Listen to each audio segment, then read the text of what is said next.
Capítulo 19. Como em todas as manhãs, Amanda se levantou como se fosse seu último dia. Tomou um banho quente, esfregou a pele, prendeu os cabelos.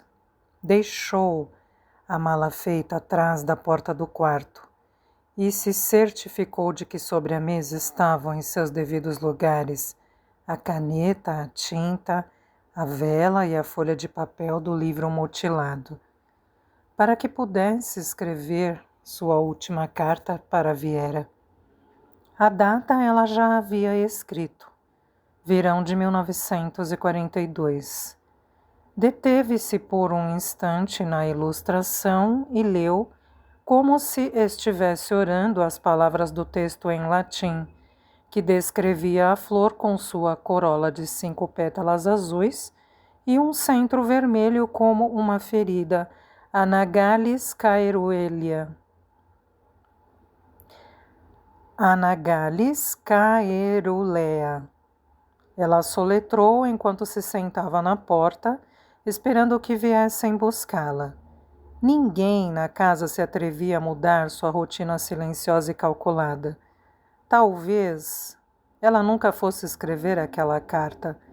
Talvez a página com a flor fosse sua despedida. Com os primeiros raios de sol, Lina ouviu algo bater na vidraça do quarto dela. Olhando para fora, viu Remy lá embaixo. Daniele correu até a janela, embrulhada num cobertor. Eles sabiam que Remy nunca dormia muito, mas uma visita tão cedo não era bom sinal. Abriram a janela e esperaram que ele se explicasse. Estava vestido com suas melhores roupas sob o casaco. A camisa do Juventus e o cinto branco com a fivela dourada. Hoje é meu último dia aqui, ele disse com os lábios contraídos e os olhos transbordando de lágrimas. Vê-lo chorar entristecia as meninas, mas elas não sabiam como consolar o amigo. Vestiram-se apressadas e o encontraram nos fundos da casa, seguindo depois para o rio. Deveríamos estar preparadas para isso, pensou Daniele.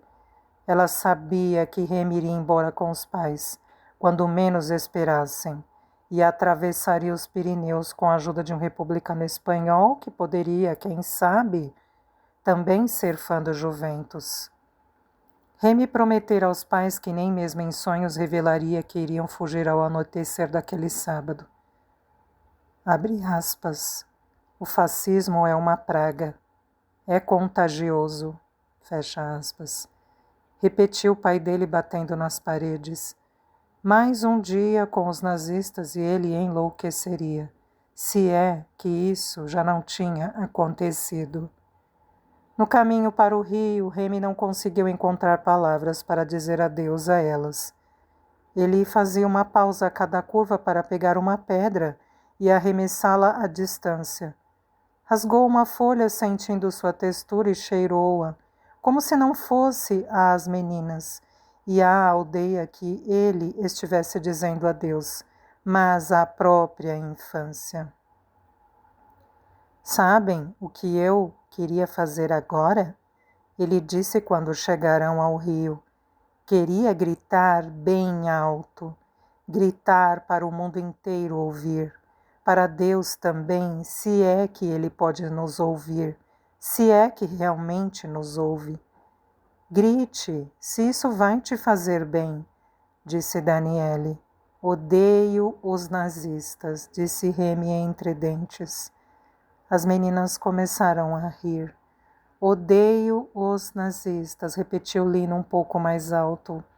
Odeio os nazistas, gritou Daniele com força. Os três estavam repetindo a frase ao mesmo tempo quando foram surpreendidos por uma carroça carregada de caixas, malas e 2 ovelhas balindo.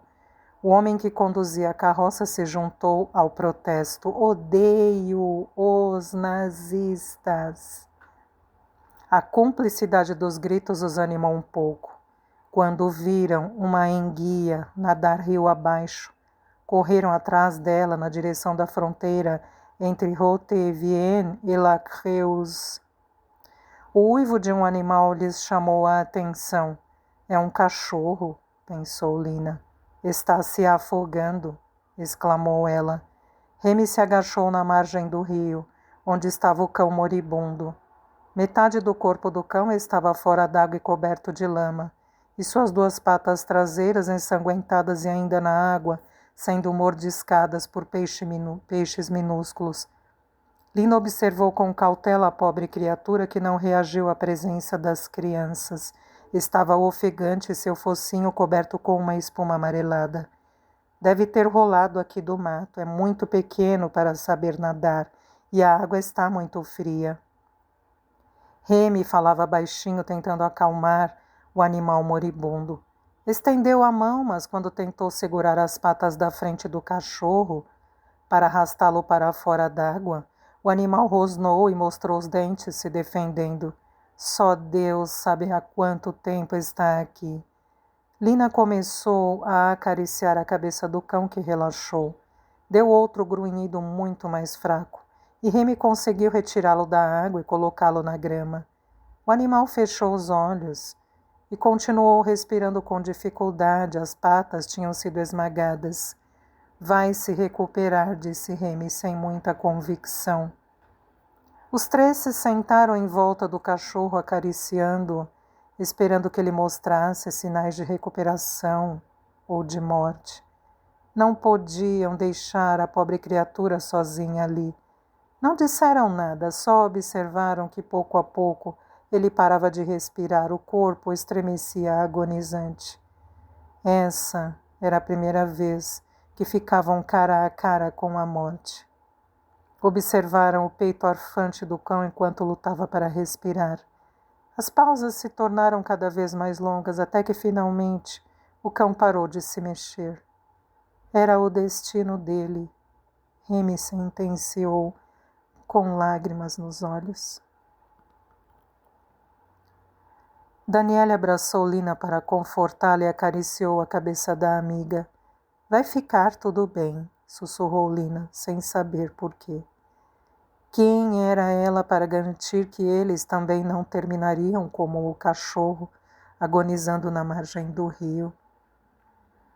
Quando viu que Lina estava desconsolada, Remy colocou a mão no ombro dela. Vamos, Elise, o mundo não vai acabar hoje, ouça. Vou te dar a Kombi, mas você tem que cuidar dela. Aquilo trouxe um sorriso ao rosto de Lina. Se o amigo dela a chamava de Elise, tudo ficaria bem, apesar de Daniele protestar. O que está dizendo, Remy? A Kombi é sua e não vamos jogar futebol sem você. Mas Lina já estava segurando a bola com os olhos bem fechados. Eu não preciso mais dela, vou comprar uma nova. Cuide bem da Kombi, ela pertence a este lugar, com você e Daniele.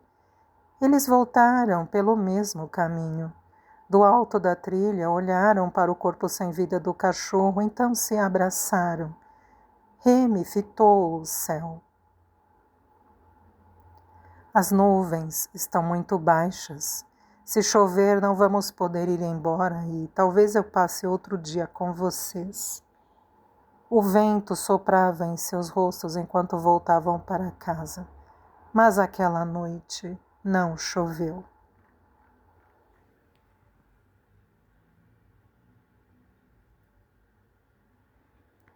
Capítulo 20.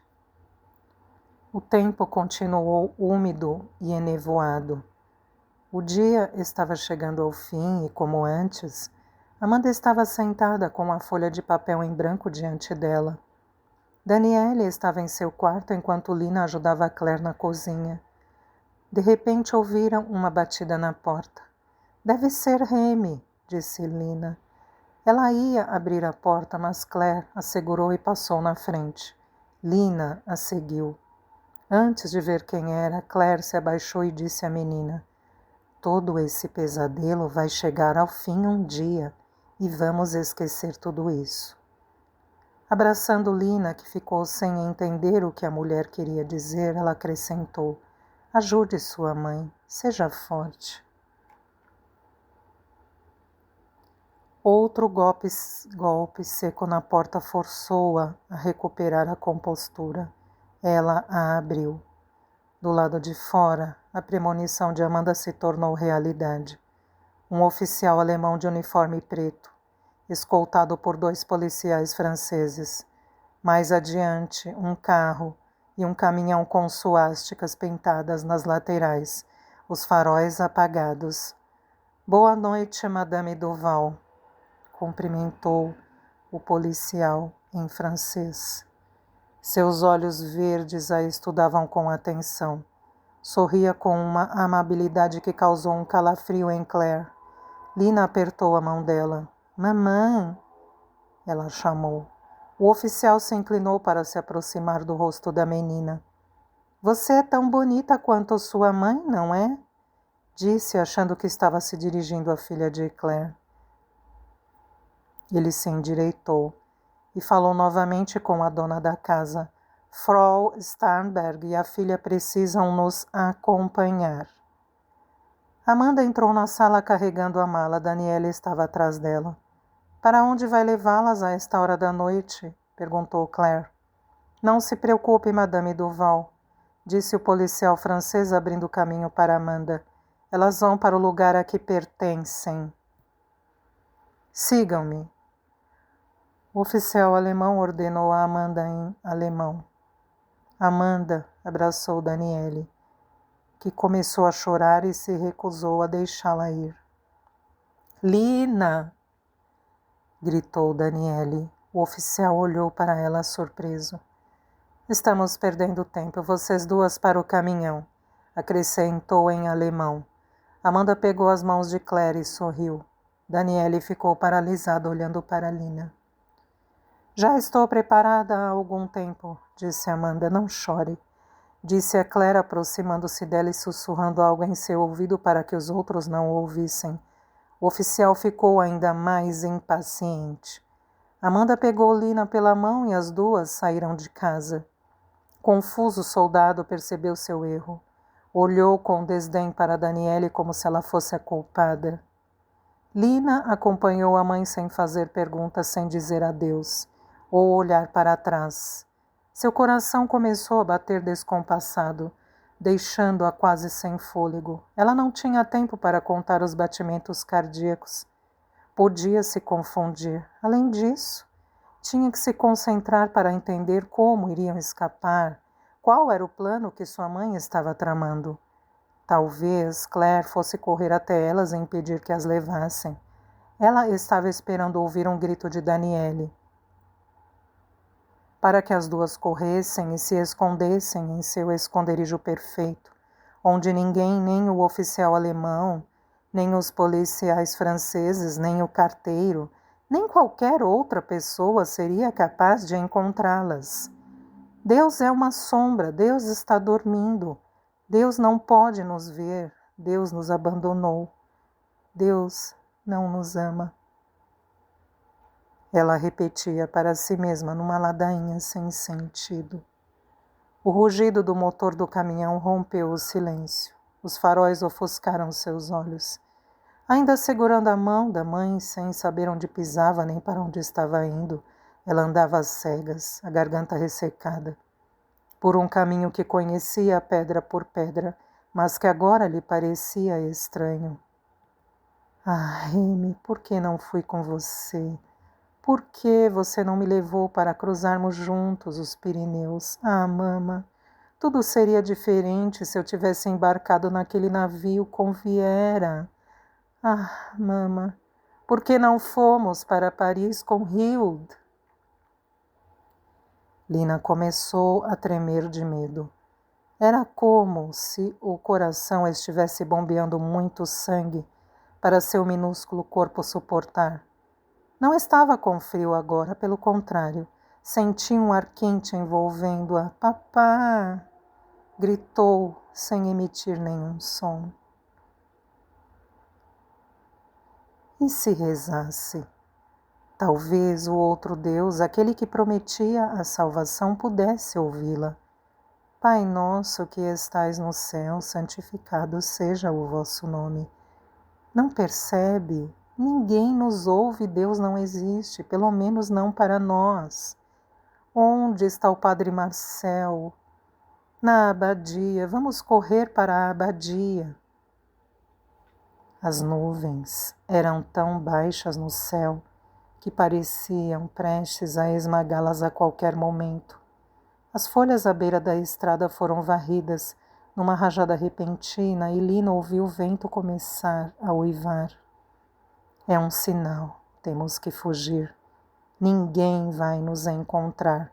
Vamos, mama, essa tempestade é o nosso sinal. Frau Starnberg, posso ver seus documentos e os da sua filha? Viu, mama? Ele vai nos deixar ficar. Não era atrás de nós que estavam.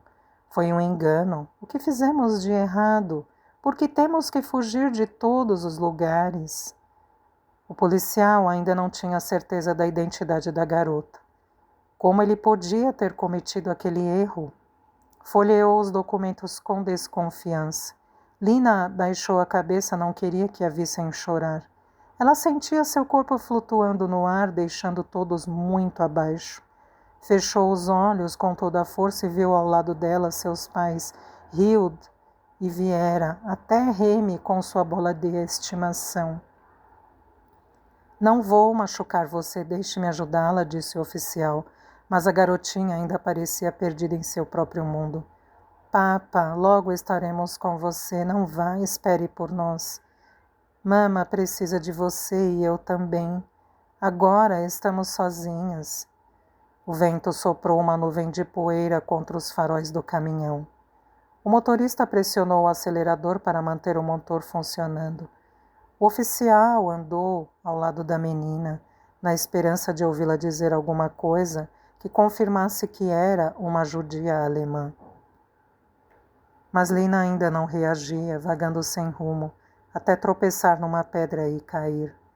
Ela se enrodilhou como um bebê recém-nascido na grama molhada, à espera de alguém forte e corajoso para protegê-la. Na escuridão, em meio à névoa e ao redemoinho de poeira, Lina pôde sentir quando um gigante com braços quentes e musculosos a levantou tão alto que fez seu rosto tocar as nuvens. Estou salva. Ela abraçou o gigante, aninhou-se no peito dele e sentiu com a mão os batimentos do seu coração. Reconheceu o aroma da colônia do pai e sorriu contente. Minha Lina. Ela ouviu e recuperou a esperança. Eu sabia que não ia me abandonar, disse ela baixinho em alemão, aconchegando-se a ele. O oficial sorriu com satisfação. Tinha conseguido a prova que ele queria. Ele a colocou dentro do caminhão. Mama! Ela gritou e um bebê começou a chorar. Não sabia de onde o barulho estava vindo. Não sabia dizer quantas pessoas havia na parte de trás do caminhão. Amanda levantou a mala e deixou-a cair na caçamba. O oficial ajudou-a a subir no caminhão. Depois usou uma lanterna para ajudá-las a encontrar um lugar para sentar. Lá na frente. Podem se sentar ao lado daquela senhora, disse ele, soltando a aba de lona. Amanda e Lina encontraram um lugar e o caminhão partiu. De repente ouviram um grito. Elise! Era a voz de Daniele, à distância.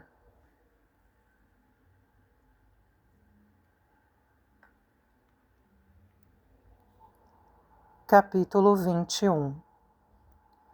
Elas, aos poucos, foram se acostumando à escuridão e os rostos começaram a se delinear. Lina sentiu um cheiro parecido com o fedor do cachorro moribundo. E lhe ocorreu que todos ali no caminhão também estavam esperando alguém para salvá-los, de serem devorados pelos nazistas. Melhor morrer sozinha do que ser comida pelos peixes. Amanda começou a chorar. A mulher sentada ao lado pegou a mão dela para consolá-la e sussurrou em seu ouvido. Você salvou sua filha. Amanda revirou os olhos para aquela amarga ironia. Como ela pode me dizer que eu a salvei se a condenei à morte? Sua filha foi uma das pessoas que pôde desembarcar, prosseguiu a mulher que fedia a urina. Quando Amanda mexeu os pés na escuridão, sentiu uma poça de urina no chão do caminhão. A velha estava sentada ali havia horas. Amanda ainda não entendia o que ela estava falando. Fechando os olhos, escutou a voz acima do choro do bebê. Sua filha desembarcou em Havana. Você a salvou. Depois de um longo silêncio, Amanda reagiu. Seria a voz de um anjo? Ela estaria sonhando? Frau Maier? A outra mulher assentiu, envergonhada do estado desesperador em que estava. Quando chegamos ao porto, não permitiram que desembarcássemos do navio. Tentamos por uma semana. Fomos todos enganados. Quando saímos de Hamburgo, eles já sabiam que nossos vistos não eram válidos para entrar em Cuba. Justo quando Amanda começava a esquecer o rosto de Viera, um oficial alemão teve de arrancá-la do seu refúgio, para que ela pudesse ouvir notícias da filha. 3 anos e 3 cartas devolvidas tinham sido sua sentença. Mas agora ela percebia que escrever nas folhas do livro mutilado tinha sido necessário para que pudesse encontrar Frau Maier. Se o carteiro não tivesse devolvido as cartas com seu nome verdadeiro e não a houvesse delatado aos alemães, elas nunca teriam se encontrado. Sabendo agora do destino da filha esquecida, que Viera estava a salvo numa ilha perdida no oceano, longe das hordas selvagens, do ódio, do fedor da morte, ela sentiu com mais força do que nunca que seu objetivo único era salvar Lina também.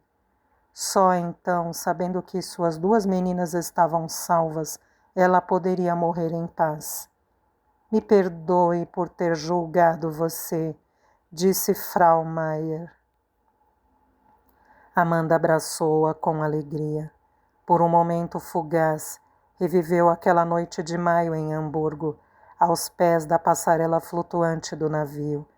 Em sua mente viu o enorme transatlântico e sua filha desaparecendo de mãos dadas com uma estranha, em meio a uma multidão de pessoas que fugiam para a terra prometida. Vivi 3 anos cheia de culpa por ter abandonado minha filha e agora, aqui está você para acalmar meus medos. Obrigada por ter cuidado dela. Viera é uma garota muito forte. Ao ouvir o nome de sua filha sendo mencionado no tempo presente, Amanda sorriu com uma serenidade a que não estava mais acostumada. E vendo o sorriso de mãe, a confiança de Lina foi restaurada. Elas iam ficar bem. O tio dela foi autorizado a entrar no convés. Então, os 2 voltaram de barco até o porto. Continuou Frau Maier. Não tínhamos permissão para ficar perto da costa. Felizmente, você não precisou voltar para a Alemanha. Meu marido e eu fomos enviados para a França, mas quando a guerra começou e os nazistas invadiram o país, isso foi demais para ele. O coração não aguentou mais. Para onde poderíamos fugir se ninguém nos queria? Então aqui estou eu, sozinha. Eu me pergunto por que não escolhemos a Grã-Bretanha quando fomos trazidos de volta para a Europa. É muito mais difícil para os nazistas chegarem lá. Mas, quem sabe? Sentindo que seu destino já estava selado, que ela estava sendo guiada por uma força maior, que um anjo velava por ela, Amanda estudou o rosto dos condenados no caminhão. Pela primeira vez desde que deixara Berlim, sentia-se uma mulher afortunada. Até mesmo as calamidades de Frau Maier a faziam-se sentir grata, pois uma cadeia inexplicável de eventos combinados havia sido conjurada para que ela tivesse notícias de Viera. Tinham permitido que a filha desembarcasse. Lina estava confusa com a atitude da mãe. Ela não se lembrava de Frau Maier e até achava que a mulher poderia ser uma impostora. Um velho desmaiou e caiu no chão desnivelado do caminhão, batendo a cabeça num enorme parafuso de ferro. Ninguém reagiu, ninguém tentou ajudar. O baque acordou o bebê, que começou a chorar mais uma vez. Ele vai morrer, como o cachorro, disse Lina. O sangue que brotava da testa do homem misturou-se com os restos de urina aos pés de Frau Maier. Lina levantou os pés para mantê-los secos. Olhou aterrorizada para o velho e viu uma veia pulsando, no pescoço enrugado e encardido. Amanda dormia tranquilamente. Ela havia encontrado Viera. Inverno de 1940. Minha pequena Viera, a escuridão chegou até nós. Viu como eu estava certa em deixá-la partir, mesmo sabendo que meu coração sofreria a cada instante? Só Deus é testemunha da força que tive que reunir para abandoná-la. Só Ele poderia me dar determinação para pegar a mão da sua irmã e me afastar de você. Eu daria tudo para poder ouvir sua voz, ler suas palavras. Sei que estas cartas que vão e voltam pelo Atlântico chegarão um dia até você. Quem sabe quando, quem sabe se vou estar viva até esse dia, mas estou convencida de que elas vão acabar em suas mãos, porque são a única coisa que posso lhe deixar. Escrevi cada palavra no ritmo das batidas dos nossos corações, do seu, do meu, de Lina e do seu pai, o homem que enviou anjos para nós. Quando você as receber, saberá que nunca a abandonei, que nunca nos esquecemos de você, minha doce Viera. O mundo fica mais sombrio a cada dia que passa, mas sei que onde você mora o sol sempre brilhará para você e sua vida será um eterno verão. Agora tenho que proteger Lina das trevas. Mesmo que seu espanhol agora deva ser perfeito, continuarei escrevendo em alemão, porque assim você se lembrará da minha voz e das minhas canções de ninar. Leio estas poucas páginas do livro de botânica várias vezes, porque sei que antes de adormecer você o lerá também. Nas páginas desse livro você verá as flores e plantas tropicais que estão ao seu redor. Respire fundo, cresça, fique forte e pense em nós, que vamos estar sempre aqui, por mais distante que seja, para proteger você. Mesmo que se esqueça de nós, isso não importa, eu vou entender. Tudo o que eu peço é que não se esqueça do seu sobrenome. Você é uma Sternberg. Viera Sternberg. Só assim, enquanto a escuridão nos permitir, vou poder dormir em paz. Com todo o meu amor. Mama.